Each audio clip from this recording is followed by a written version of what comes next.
రాహుల్కి ఒక విచిత్రమైన వ్యాధి పట్టుకుంది. అది ఏంటి అంటే మనిషి నోరు తెరిచి మాట్లాడుతున్నంతసేపు నోట్లోంచి ఆకులు బయటికి తనకొస్తాయి. నోరు చేయితో మూసుకున్న సరే ఒక్కో మాటకి ఒక్కో ఆకు వస్తుంది. ఏమి చెయ్యాలో తెలియక ఒక డాక్టర్ దగ్గరికి వెళ్లి తన విచిత్రమైన ఇష్యూని చెప్పుకుంటాడు. ఆ డాక్టర్ అంతా గమనించి, నువ్వు మాట్లాడే ప్రతి మాటకి మీ ఇంటి గార్డెన్లో ఉన్న రావి చెట్టుకి ఒక ఆకు రాలుతుంది, అంతేకాదు ఆ చెట్టుకి ఉన్న ఆకులుని రాలిపోతే నువ్వు కూడా చనిపోతావని చెబుతాడు. రాహుల్ మొదట్లో నమ్మడు. ఆ చెట్టు ఎదురుగా నిలబడి నవ్వుతూ ఓ సాంగ్ పాడతాడు. అంతే ఆకులన్నీ ఫట్ ఫట్ అని రాలిపోవడం చూసి షాకైపోయి అవును నిజమే అని భయపడతాడు.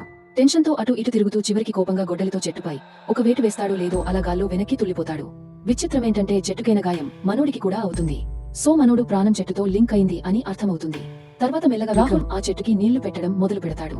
ఇంకా మాట్లాడకూడదు అని నోరుకి టేప్ పెట్టుకుంటాడు. కానీ ఏం లాభం, ఈవెన్ కాగితంపై రాసినా కూడా ఆకులు రాలిపోతుంటాయి. ఇక ఏమి చేయలేక మిగిలిన సమయం తన ఫ్యామిలీతో గడుపుతాడు. తన అమ్మతో మంచిగా టైం స్పెండ్ చేస్తాడు. అనుకోకున్న ఓ రోజు చెట్టుపై చివరి ఆకు రాలిపోతుంది. వెంటనే మనోడు అలా ఉన్న చోటనే నేలకి కూలిపోయి పడిపోతాడు. ట్విస్ట్ ఏంటంటే మనోడు స్టార్టింగ్ లో పోసిన నీరుకి మళ్లీ ఆ చెట్టుకి ఫుల్ గా ఆకులు వచ్చేస్తాయి. రాహుల్ ఫైనల్లీ బ్రతికిపోతాడు.